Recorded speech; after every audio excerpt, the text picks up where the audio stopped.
I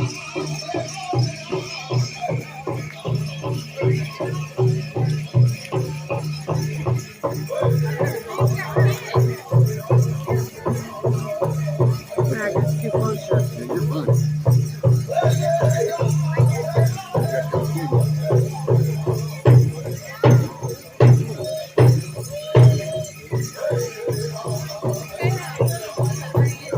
Great meeting.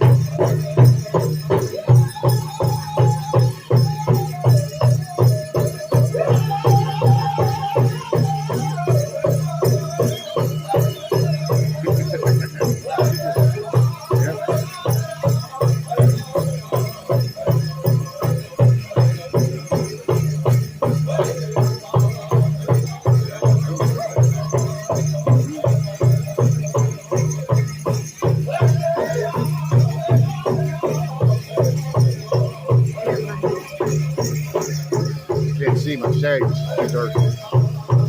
Here.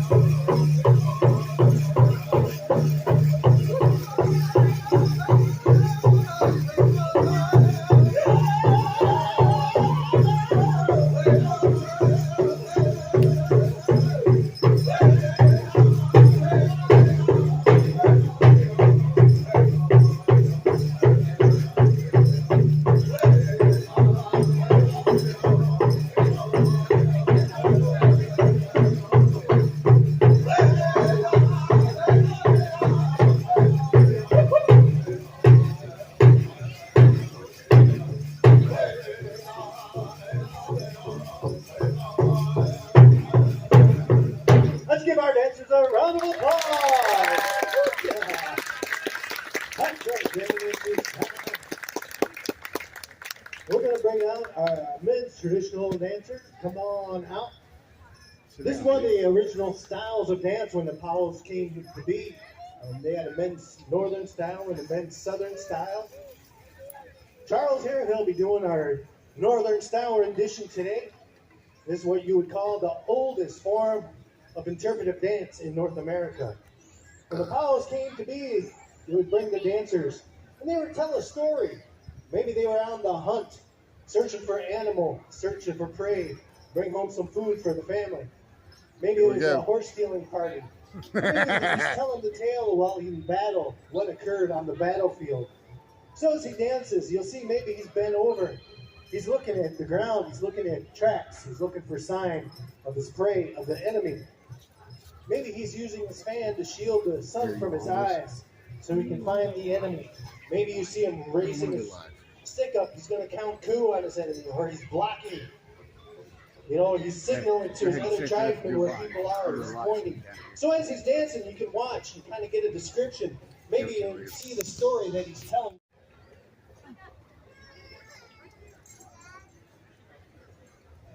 Also, a little PSA. Remember to hydrate up. It's going to be a warm one today, sitting in the sun. Having a good time walking around. Feel free. You got lemonade. That's what I'm saying. It ain't working. You're not able to listen. I'll just shut it before it comes to the Staying sweet as I am, that's the way to go. Lemonade. Lemonade. Stream. Yeah. So feel free to remember to stay hydrated. So here we go. Women's traditional.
tell anyway, is that of a boy that was born with a deformity. One leg was shorter than the other. Now his parents wouldn't let him come out into the arena. They were fearful that he would be injured, he'd fall, maybe he'd be made fun of. And so, loving parents, they didn't want him to come out. But the boy really wanted to dance, so he went off and he thought long and hard, how could he do it? And he noticed the way that tall prairie grass moved and the wind gently blew back and forth.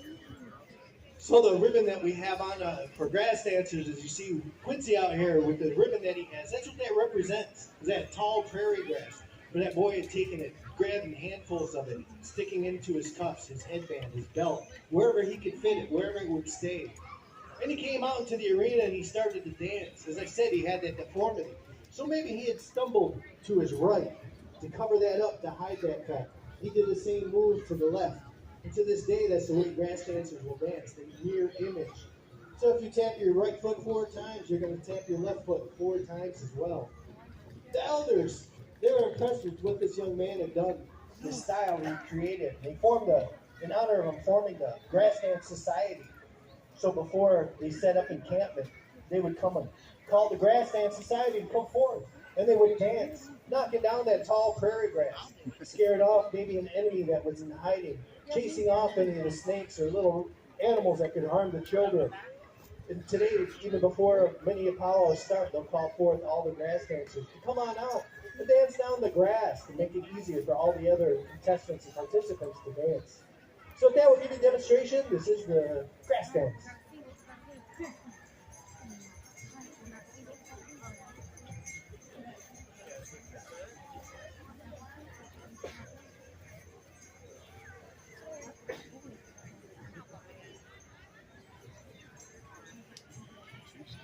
Yeah, that's my buddy there. That's the one we was just talking to.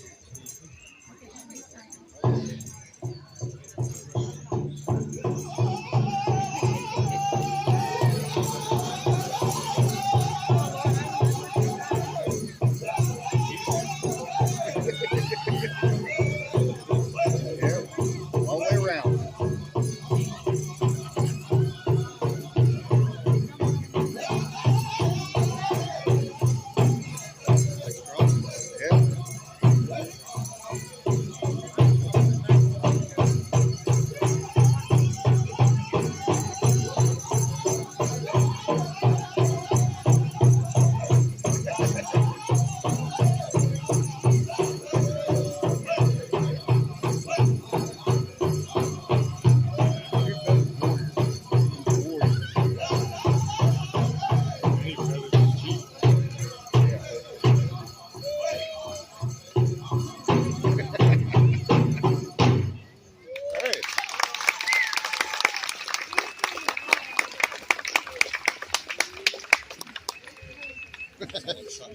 Right?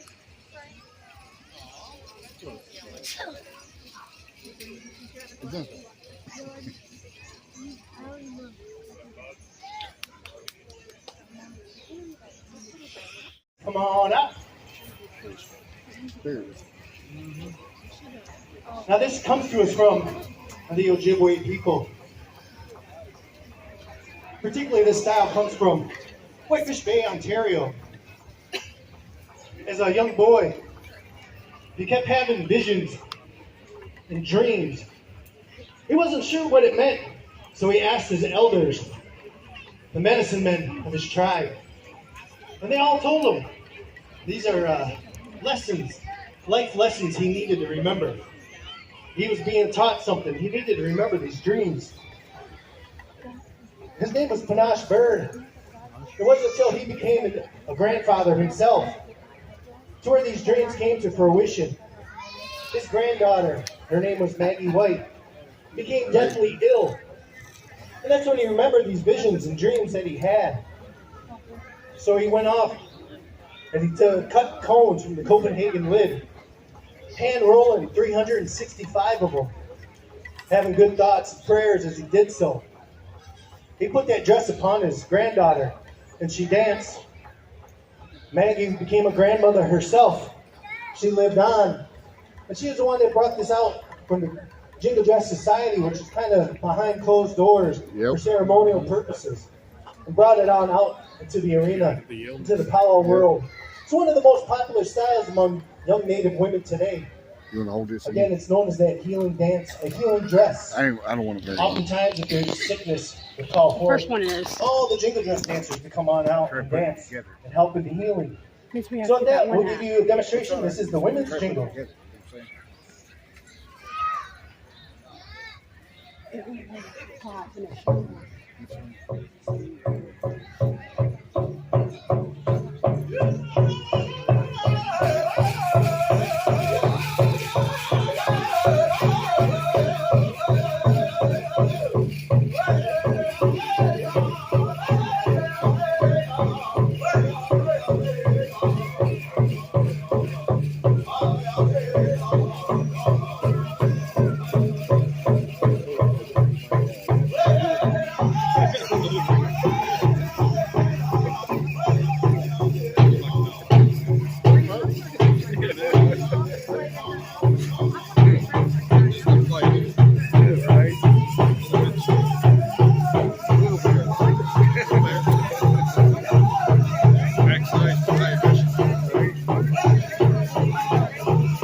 Let's give her a round of applause. And if you had any hiccups and too many pork dogs already, you're now healed. Now we're going to have our women's fancy come on out. This is our picking up the pace. This is getting fast and fancy. This style comes from the men's fancy. There was a time, you've seen how the women's traditional was more slow and elegant. Some women would often come into the arena and maybe put a little more bounce into their step. Became a little more energetic. It wasn't considered being very ladylike. So they oftentimes they were made fun of and ridiculed, and even had stones and rocks thrown at them to make them leave the arena, to leave the powwow grounds. So they would go off and they'd put on two bustles, as you'll see later, of the men's fancy, and they would dress just like them, painting their face, having the beads hang over their eyes, everything to hide the fact that they were actually women. And they would dance with the men. They would dance against the men, and they would win. They would place. So as time went, they were allowed to come back into the arena, proving that they had the stamina and the energy for this style, that women's fancy. So their history comes, it's twofold. They have to have the speed and agility of the men's fancy, and also having the gracefulness and the dainty moves of the women's shawl. So with that, we'll give you a demonstration. This is the women's fancy.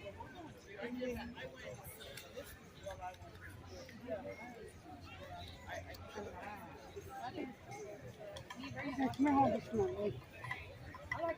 hurting. I can't see.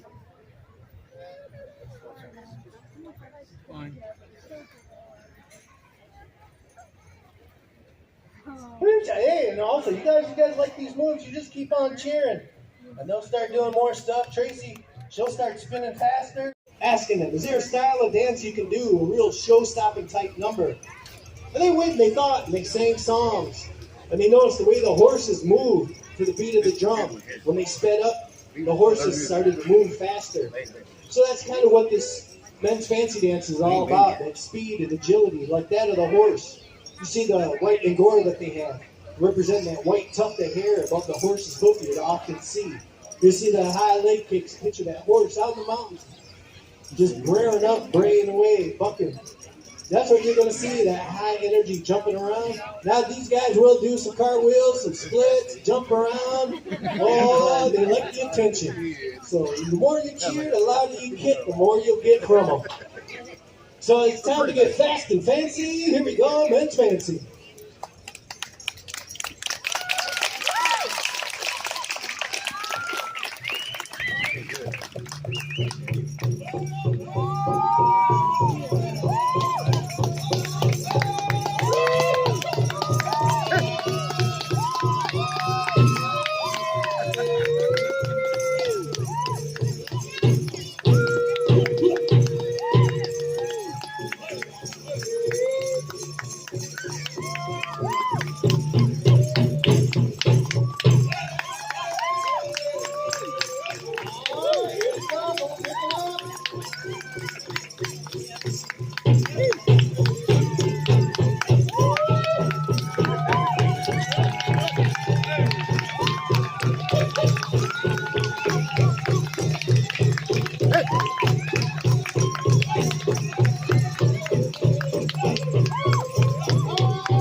All right. Now we're going to bring out, this is our hoop dancer extraordinaire. They have the hoop dance competition down in Arizona every year. Down in the Southwest is one of their style of dances. Really popular. It's more of a creation style of dance. As he dances, he's going to create formations, representations of the animals. They'll also do some geometrical shapes. And like I said, they have these hoop dance championships in Arizona. And we have Mr. Peanut Roberts. He's come all the way up from Oklahoma to help us out this weekend. He has won this, been a champion since tiny tots, juniors, teens, and adults. Let's give him a round of applause. Right. Planting the seed. Put the pressure on. Put the pressure. But as he dances around, we're going to try and call out some of the formations that he does, the things, the tricks that he does with the hoops. You'll notice the speed and the accuracy that he has as he goes, but also to make it harder, he stays in beat with the drum. Some of the tricks he'll do, you'll notice it's very hard. The moves he's doing are kind of counteractive to staying in beat with the drum. That's where the difficulty level really rises. Now as Peanut is dancing, we're also going to go around the crowd with a blanket. If you like our dancing, you know you can help us out a little bit. Some gas money, throw a little bit in. Maybe you had some unclaimed tickets from the casino. You don't feel like going back. A couple of chips you didn't return. Feel free. We won't complain. So at that, we'll give you Peanut Roberts Hoop Dance Extraordinaire. What are you giving? I'm 20.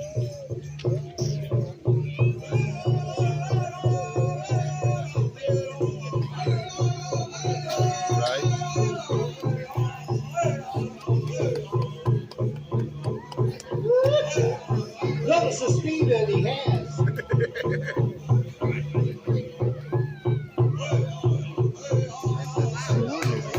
You're not having to eat breakfast to do these tricks. Riding a horse. Feel free, if you guys see something you enjoy, you like, you can cheer him on as well.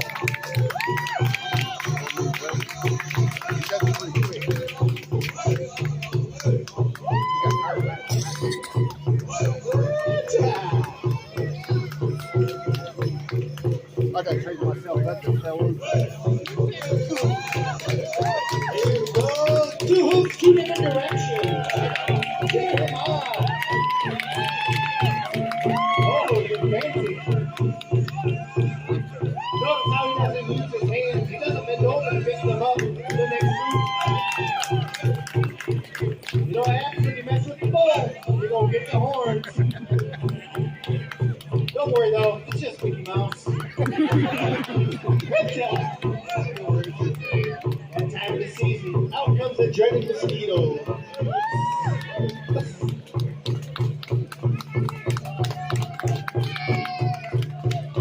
Geometrical shapes and patterns. All right there, there's a jellyfish floating in the ocean. Or it's that time of year, it could be pollen floating in the air. Thanksgiving time, you all know the turkey.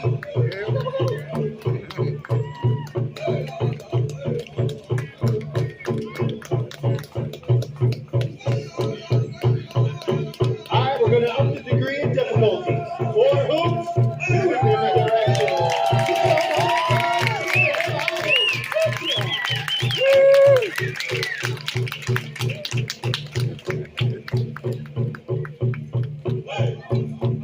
Another geometrical shapes and patterns.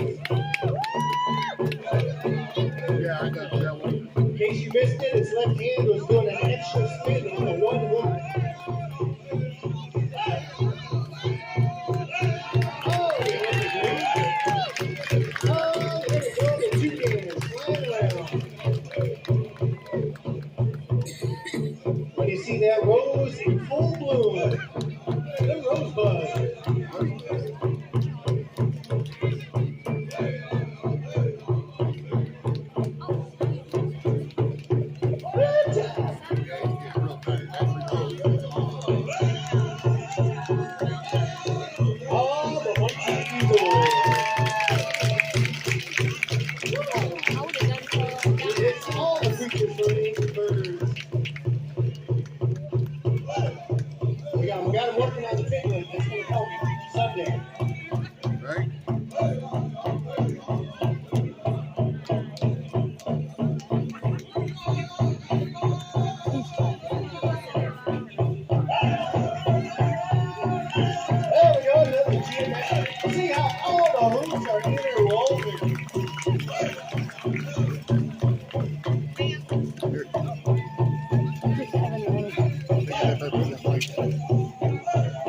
there, Bobby. In that blanket.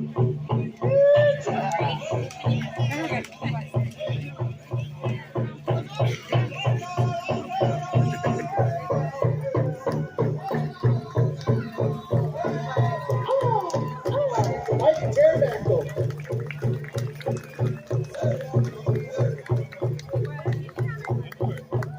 Now you've seen the Raiders of the Lost Ark. You know the bowler that chased the Indiana Jones.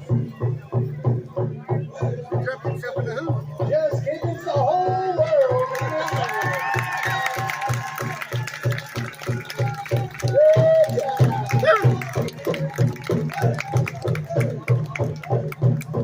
Now it's time to get fancy.